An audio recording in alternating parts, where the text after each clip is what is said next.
Hi, welcome to Sunil Maths tutorial. In this video, we discuss about two important problems depends upon Heaviside expansion formula which are taken from Laplace transforms. Let us see the problem. Find L inverse of 2p square minus 6p plus 5 divided by p cube minus 6p square plus 11p minus 6 by using Heaviside expansion formula. One of the important problem for our end semester examination. So observe that take f of p as numerator and g of p is denominator of this fraction. F of p is equals to 2p square minus 6p plus 5 and g of p is equals to p cube minus 6p square plus 11p minus 6. Suppose g of p is equals to 0. You have to factorize the denominator. So p cube minus 6p square plus 11p minus 6 is equals to 0. It is very simple factorization. It can be written as p minus 1 into p minus 2 into p minus 3 is equals to 0. P minus 1, p minus 2, p minus 3 is equals to 0. This expression gives us three distinct roots 1, 2, 3. Observe that 1, 2, 3 are distinct roots of the polynomial g of p. So g of p has distinct roots. It means the denominator has distinct roots. Now Heaviside expansion formula can be applicable. If the denominator has multiple roots, if the denominator has repeated roots, then Heaviside expansion formula cannot be applicable to find the L inverse of the function. So observe that Heaviside expansion formula valid only if the denominator has distinct roots. So here also the denominator g of p has a distinct roots. Take them. Alpha 1 is equals to 1, alpha 2 is equals to 2, alpha 3 is equals to 3. Now calculate f of alpha 1, f of alpha 2, f of alpha 3. Now calculate f of alpha 1, f of alpha 2, f of alpha 3. What is f of alpha here? Here f of alpha is equals to, or f of p, the polynomial f of p is equals to 2p square minus 6p plus 5.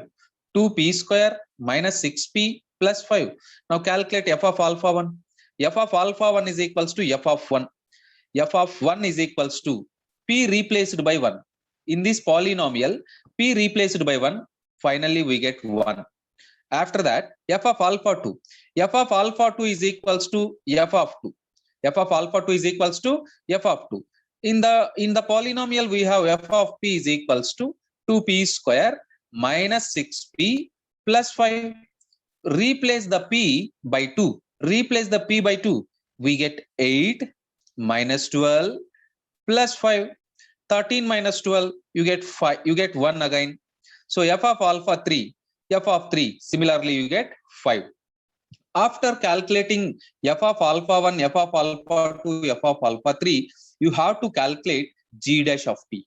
G dash of p means d by dp of g of p. G dash of p means d by dp of g of p. The first derivative of the polynomial g of p.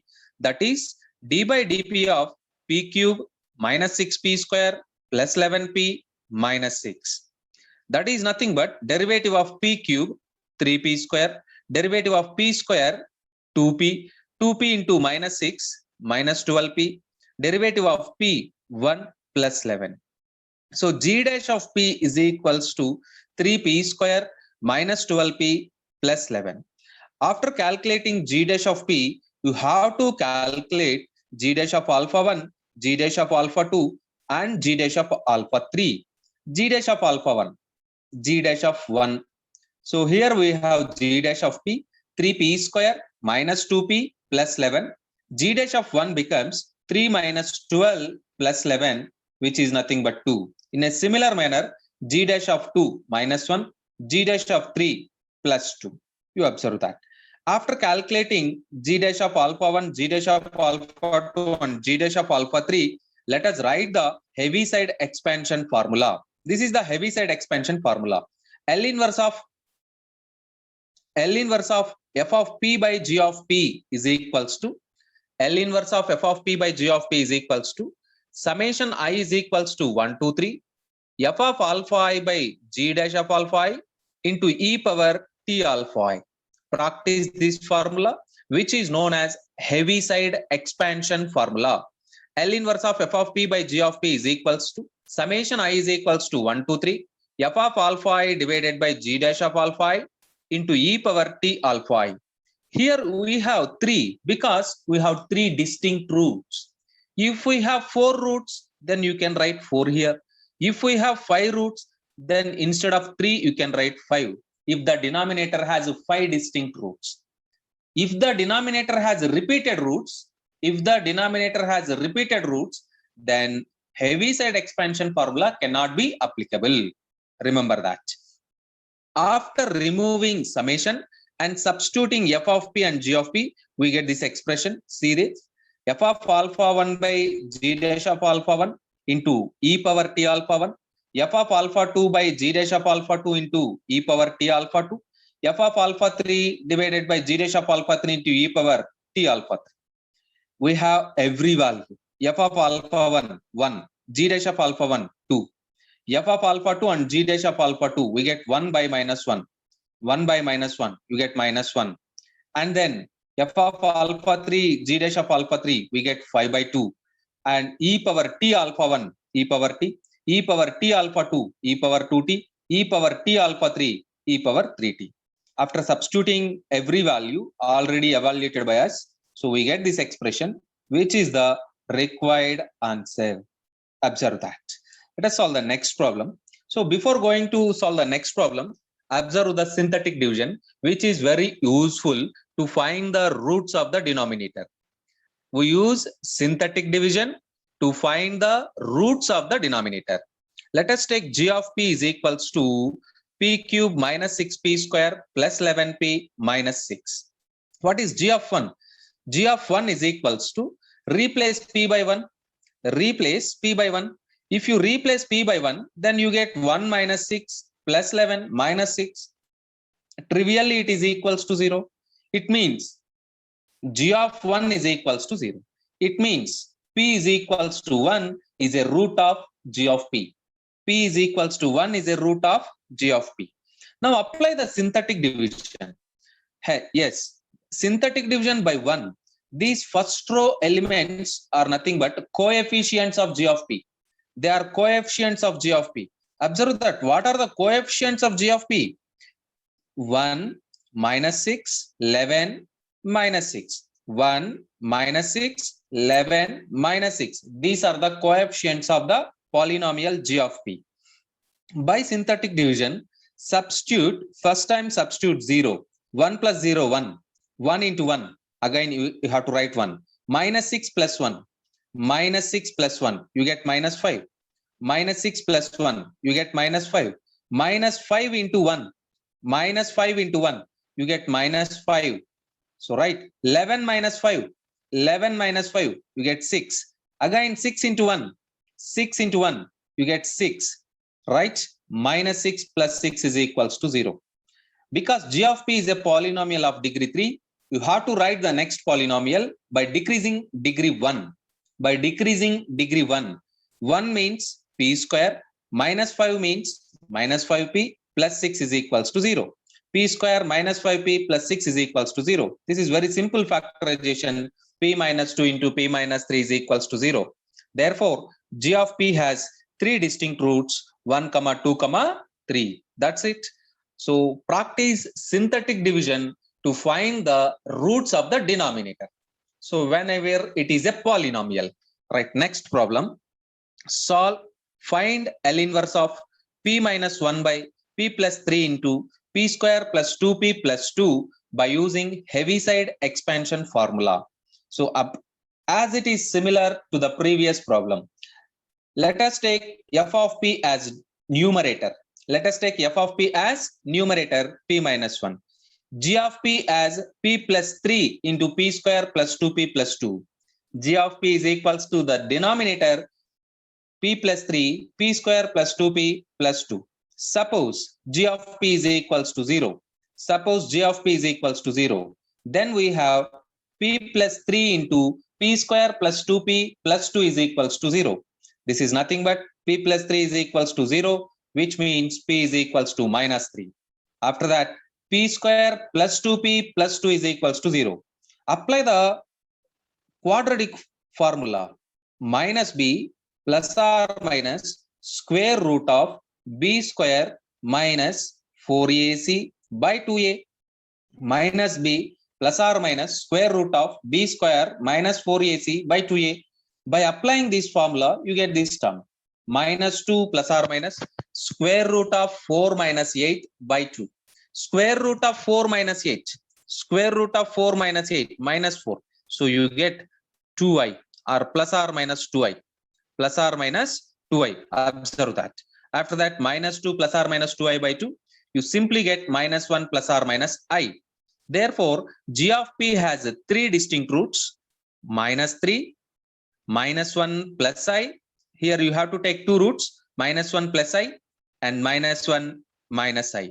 After that, take alpha 1 is equals to minus 3. Alpha 2 is equals to minus 1 plus i. Alpha 3 is equals to minus 1 minus i.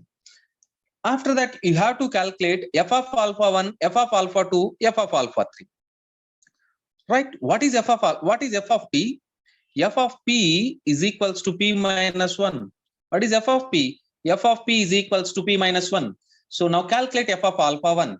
F of alpha 1, f of minus 3 minus 3 minus 1, you get minus 4. F of alpha 2, f of minus 1 plus i, minus 1 plus i minus 1, minus 1 plus i minus 1, you get minus 2 plus i. F of alpha 3, f of minus 1 minus i, you get minus 1 minus i minus 1, minus 2 minus i. Now calculate g dash of p. Now calculate g dash of p. D by dp of g of p. This is nothing but d by dp of p plus 3 into p square plus 2p plus 2. This is nothing but d by dp of uv rule. D by dp of uv, derivative of the product. You can write like this: du by dp into v plus u into dv by dp. dv by dp. This is the formula. D by dp of uv is equals to du by dp into v plus u into dv by dp. This is p, dv by dp. Observe that. After that, by applying this formula, you get this p square. You get this p square plus 2p plus 2, p plus 3 into 2p plus 2. After simplifying completely, we get this one, 3p square plus 10p plus 8. Yes, 3p square plus 10p plus 8. Right. Now calculate g dash of alpha 1. G dash of p is equals to 3p square plus 10p plus 8. What is g dash of alpha 1? G dash of alpha 1 is equals to g dash of minus 3. Here p is replaced by minus 3. P is replaced by minus 3. Minus 27 minus 30 plus 8, you get minus 49. G dash of alpha 2, g dash of minus 1 plus i, 3 into minus 1 plus i whole square plus 10 into minus 1 plus i plus 8. Simplify completely. After simplifying, you get minus 2 plus 4i. Minus 2 plus 4i. Here you get I minus 1 whole square. I minus 1 whole square. Remember that I square is equals to minus 1. Remember that I square is equals to minus 1. So in a similar manner, you can simplify g dash of alpha 2. Even g dash of alpha 2 gives us minus 2 minus 4i. Minus 2 minus 4i. So right. Now by using Heaviside expansion formula, we get L inverse of f of p by g of p is equals to f inverse of f of p by L inverse of f of p by g of p is equals to summation I is equals to 1 to 3 f of alpha I divided by g dash of alpha I into e power t alpha I. Every term we have already. So already we evaluate every term. So expand this formula. F of alpha 1 divided by g dash of alpha 1 into e power t alpha 1 plus f of alpha 2 divided by g dash of alpha 2 into e power t alpha 2 plus f of alpha 3 by g dash of alpha 3 into e power t alpha 3, and substitute every term, we get the required answer. That's it. Observe that this method is very, very important for your end semester examination for section B, which gives 10 marks to us. Keep learning, practice these two problems.